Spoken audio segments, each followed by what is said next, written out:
Hello everyone.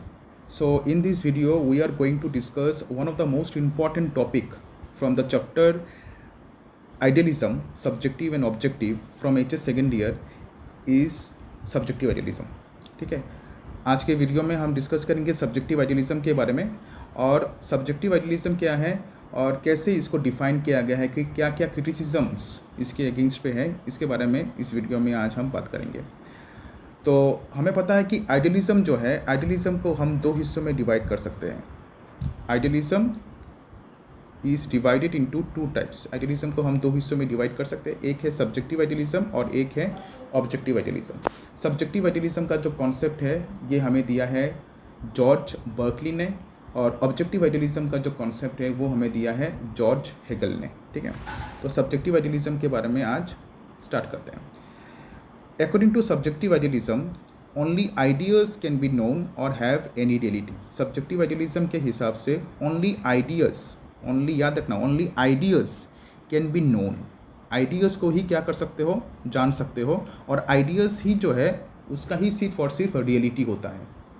मतलब क्या है कि हमारे दिमाग के बाहर अगर कोई ऑब्जेक्ट एग्जिस्ट कर रहा है तो उसका कोई रियलिटी नहीं है, इसको हम कभी जान नहीं सकते। किसी भी ऑब्जेक्ट का कोई भी इंडिपेंडेंट एग्जिस्टेंस नहीं होता है, सिर्फ और सिर्फ आइडियाज़ होता है, या हमारे दिमाग में जो आइडियाज़ है उनको ही हम जान सकते हैं और उनका ही क्या होता है, रियलिटी जो है वो होता है। अगर हम हमारे दिमाग ने या फिर हमने किसी चीज़ को नहीं जाना है तो उसका कोई रियलिटी नहीं है, उसको हम कभी जान नहीं सकते। तो according to subjective idealism, only ideas can be known or have any reality. Nature has no objective existence independent of the mind that perceives it. मतलब क्या है, नेचर का ऑब्जेक्ट में, ठीक है, नेचर का कोई भी ऑब्जेक्ट में एग्जिस्टेंस नहीं है। Nature has no objective existence. Nature का किसी भी ऑब्जेक्ट में कोई भी एग्जिस्टेंस नहीं है, अस्तित्व नहीं है, इंडिपेंडेंट ऑफ द माइंड, मतलब हमारे दिमाग के बाहर, दैट परसीव्स इट, जो दिमाग उस चीज़ को क्या करता है, परसीव करता है। इस दुनिया में जो भी है वो सभी के सभी हमारे दिमाग के अंदर है, मतलब क्या, हमारे दिमाग के आइडियाज़ है। नेचर का कोई भी ऑब्जेक्टिव एग्जिस्टेंस नहीं है, नेचर का कोई भी अलग सा एग्जिस्टेंस नहीं है हमारे दिमाग के बाहर, जो दिमाग उसको परसीव कर रहा है।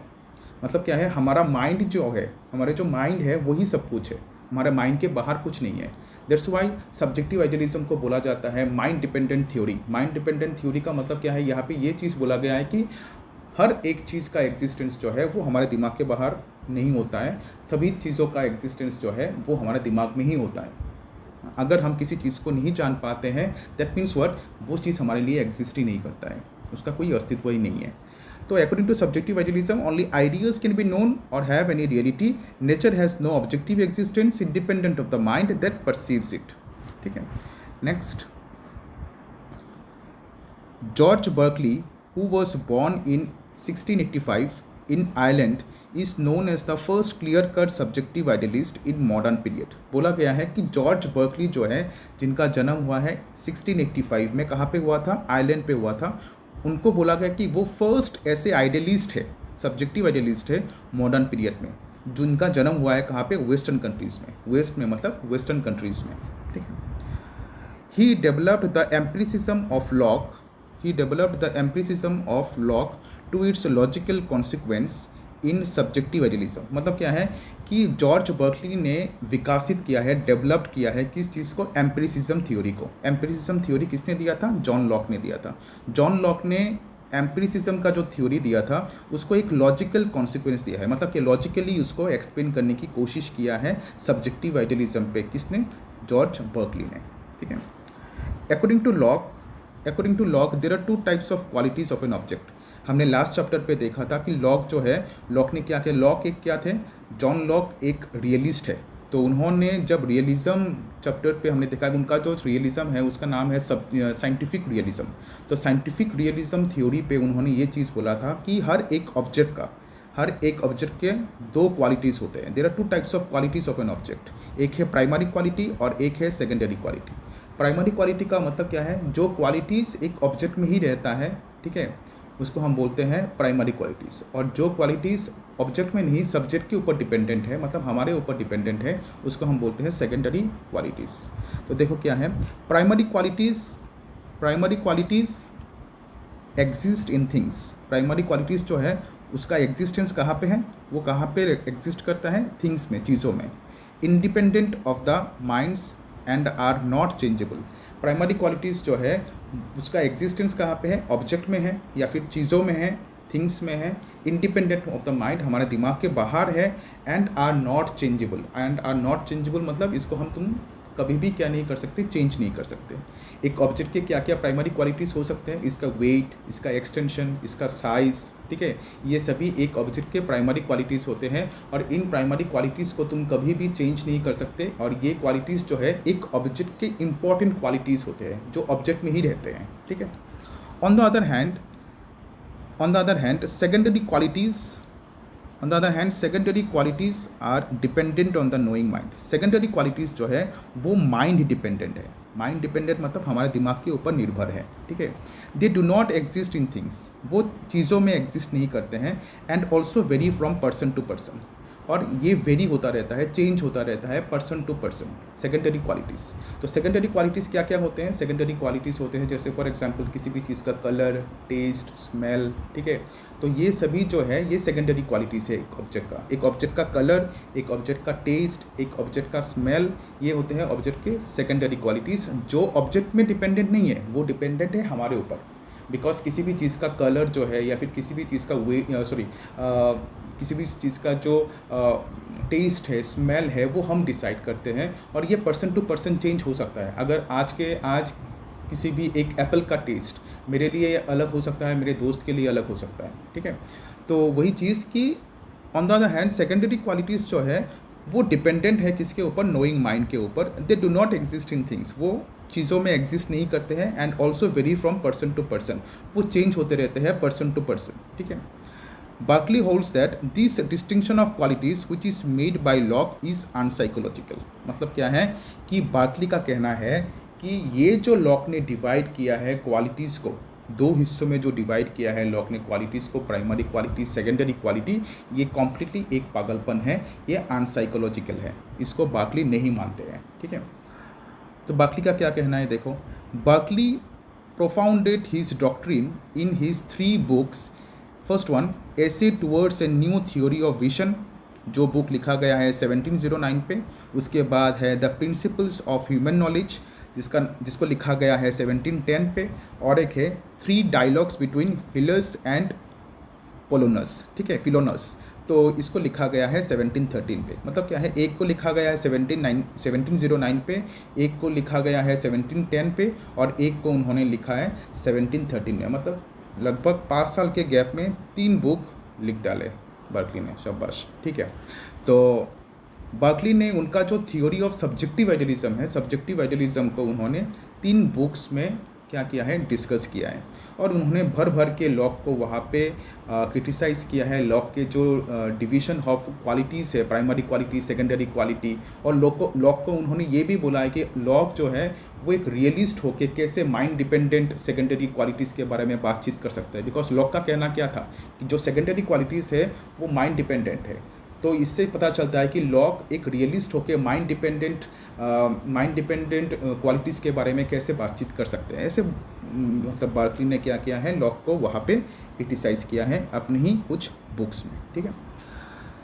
उसके बाद क्या है, देखो,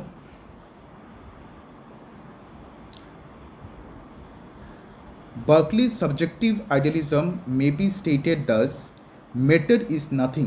मतलब क्या है, बर्कली का जो सब्जेक्टिव आइडियलिज्म है इसको हम ऐसे जान सकते हैं कि मैटर इज़ नथिंग। मैटर जो है वो कोई कुछ नहीं है but A cluster of qualities. मतलब क्या है, एक मैटर, एक वस्तु या फिर एक चीज़ जो है वो कुछ नहीं है, वो एक क्लस्टर ऑफ क्वालिटीज़ है। क्लस्टर ऑफ क्वालिटीज़ मतलब मिक्सचर ऑफ क्वालिटीज़, ठीक है, मिक्सचर ऑफ क्वालिटीज़ मतलब बहुत सारी क्वालिटीज़ मिलके एक चीज़ जो है वो बना है। All qualities both primary and secondary are nothing but subjective states और ideas of our mind. Berkeley का कहना यह है कि सभी क्वालिटीज़, अगर तुम इसको primary quality and secondary quality बोलते हो, तो सभी क्वालिटीज़ जो है वो कुछ नहीं है बट वो क्या है, subjective ideas of our mind. वो हमारे दिमाग के आइडियाज़ है। सब्जेक्टिव मतलब एक सब्जेक्ट मतलब इंसान जो एक ऑब्जेक्ट को परसीव कर रहा है, एक ऑब्जेक्ट को जान रहा है, उसके दिमाग के आइडियाज़ है। कोई भी क्वालिटी जो है वो ऑब्जेक्ट में एग्जिस्ट नहीं करता है। दोनों क्वालिटी, प्राइमरी क्वालिटी हो और सेकेंडरी क्वालिटी हो, दोनों क्वालिटी हमारे दिमाग के ऊपर डिपेंडेंट है। All qualities are ideas of our mind. ये किसका कहना है? ये कहना है जॉर्ज बर्कली का। ठीक है। Hence, Berkeley argues that existence of a thing consists in its being perceived. उनका कहना ये है कि बर्कली का कहना ये है कि कोई भी चीज़ का एग्जिस्टेंस, अस्तित्व है, अगर किसी भी चीज़ का अस्तित्व है तो उसको परसीव कर सकते हैं। अगर कोई भी चीज़ का अस्तित्व है तो तुम्हें क्या करना पड़ेगा? उसको परसीव करना पड़ेगा। Berkeley argues that the existence of a thing consist in its being perceived.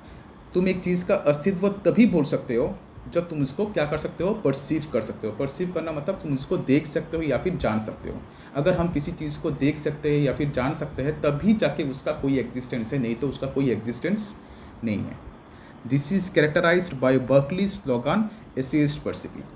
तब जाके बर्कली ने अपना एक स्लोगन दिया है या फिर बोल सकते हैं अपना एक कॉन्सेप्ट दिया है जिसका नाम है एसेइस्ट परसिपी। एसेइस्ट परसिपी का मतलब है to be is to be perceived. मतलब क्या है? होने के लिए तुम्हें परसीव करना पड़ेगा।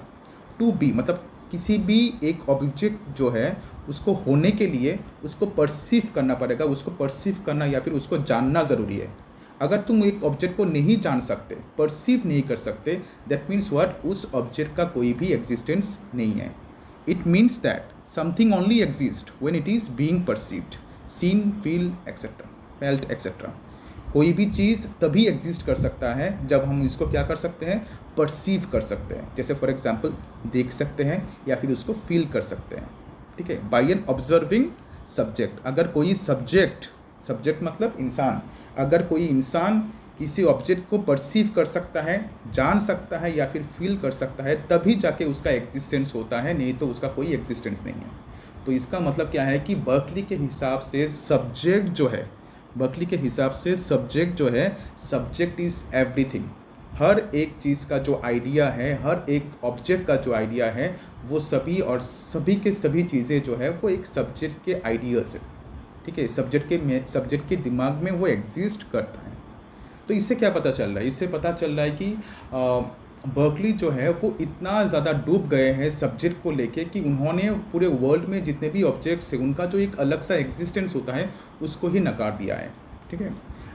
तो उसके बाद क्या है देखो, उसके बाद हम चले जाएंगे डायरेक्ट इस साइड में, इस साइड में जाके यहाँ से स्टार्ट करेंगे। Berkeley illustrates this point with the example that when in a broad light we open our eyes, it is not in our power to choose whether we shall see or not, what object we shall see or not। मतलब क्या है कि Berkeley ने बोला है कि subject ही सब कुछ है।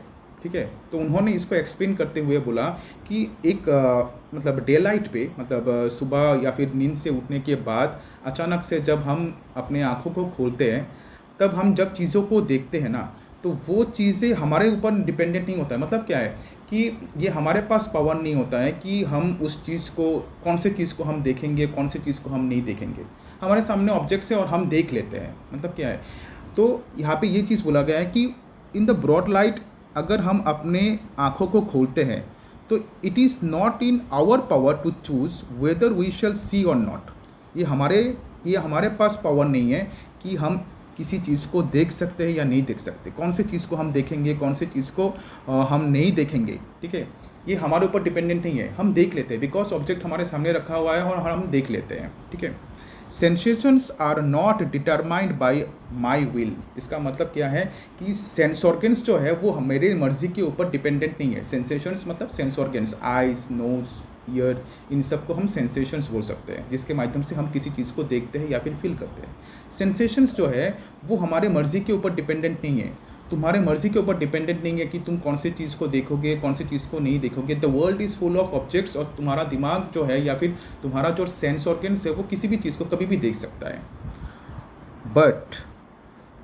But ideas are effect of human will. लेकिन ऑब्जेक्ट के जो आइडियाज़ है वो हमारे विल के ऊपर डिपेंडेंट है। ऑब्जेक्ट के आइडियाज़ का मतलब क्या है कि जैसे फॉर एग्जांपल तुम्हारे सामने एक चेयर रखा है, ठीक है, तुम्हारे सामने एक चेयर रखा है और तुम्हारे ऊपर डिपेंडेंट नहीं है कि तुम उस चीज़ को देखोगे या नहीं देखोगे, ठीक है, तुम देख लोगे क्योंकि वो तुम्हारे सामने ही है। तो तुम्हारे आंखें जो है या फिर तुम्हारे जो सेंस ऑर्गन्स है वो उसको पकड़ लेता है, ये तुम्हारे सेंस ऑर्गन्स उसके साथ कनेक्ट हो जाता है।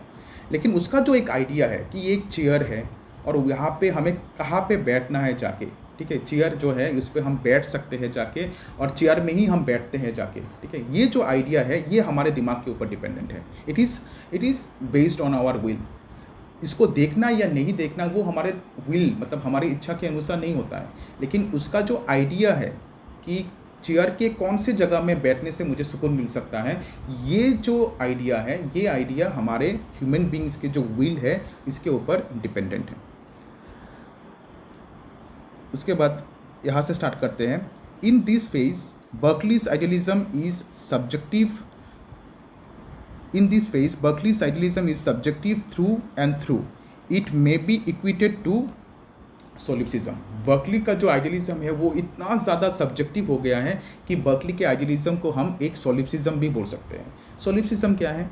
Solipsism is the doctrine which holds that self alone exist. Solipsism एक ऐसा डॉक्ट्रिन है या फिर एक ऐसा थ्योरी है, तथ्य है जो बोलता है कि सेल्फ एलोन एग्जिस्ट, मैं ही सिर्फ एग्जिस्ट करता हूँ, मेरा दिमाग ही सिर्फ एग्जिस्ट करता है इस दुनिया में और कोई भी चीज़ एग्जिस्ट नहीं करता है। अगर मेरा सोच ऐसा है कि मैं ही एग्जिस्ट करता हूँ, मेरा दिमाग ही एग्जिस्ट करता है और दुनिया में किसी भी चीज़ का एग्जिस्टेंस नहीं है, तो इसको हम बोलते हैं सोलिप्सिज्म। तो बर्कली का जो थ्योरी ऑफ आइडियलिज्म है, सब्जेक्टिव आइडियलिज्म, वो अल्टीमेटली एक सोलिप्सिस्ट है। क्यों है?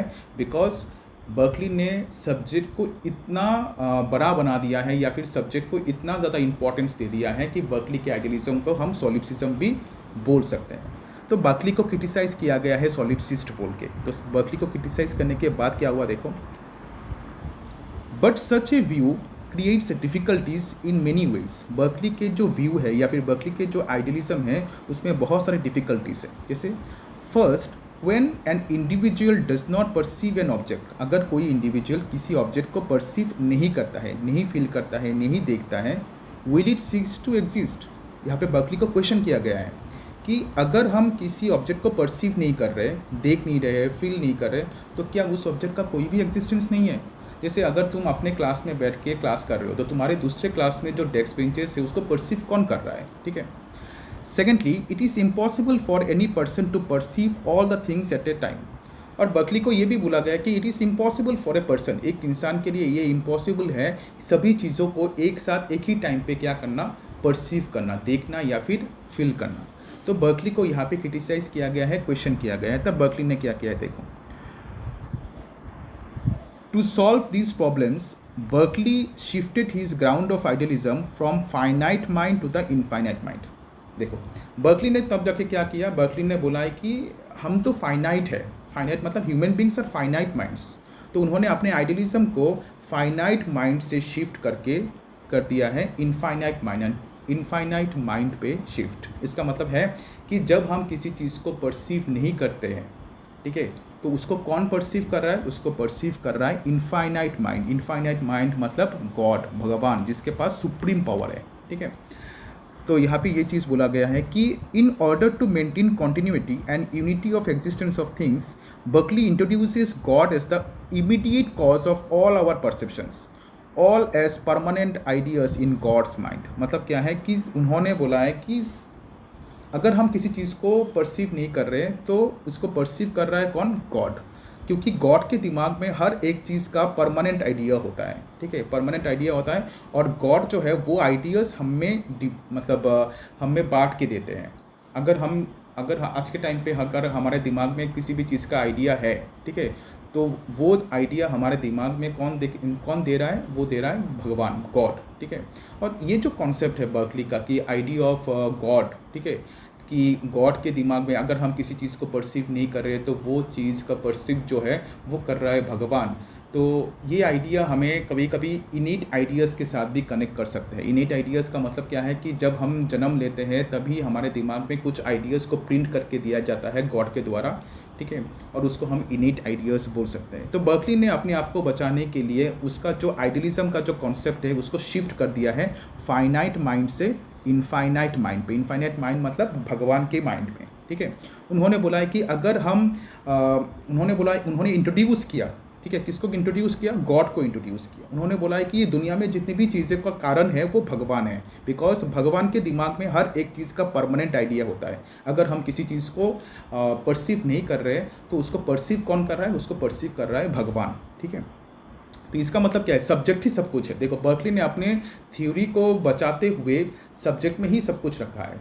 Human beings are subject, God is also a subject. उन्होंने बोला है कि अगर हम ह्यूमन बींग्स परसीव नहीं कर पा रहे हैं तो वो उसको परसीव और एक सब्जेक्ट कर रहा है जो सुप्रीम सब्जेक्ट है, जिसका नाम है भगवान, लेकिन वो सब्जेक्ट में ही एग्जिस्टेंस है।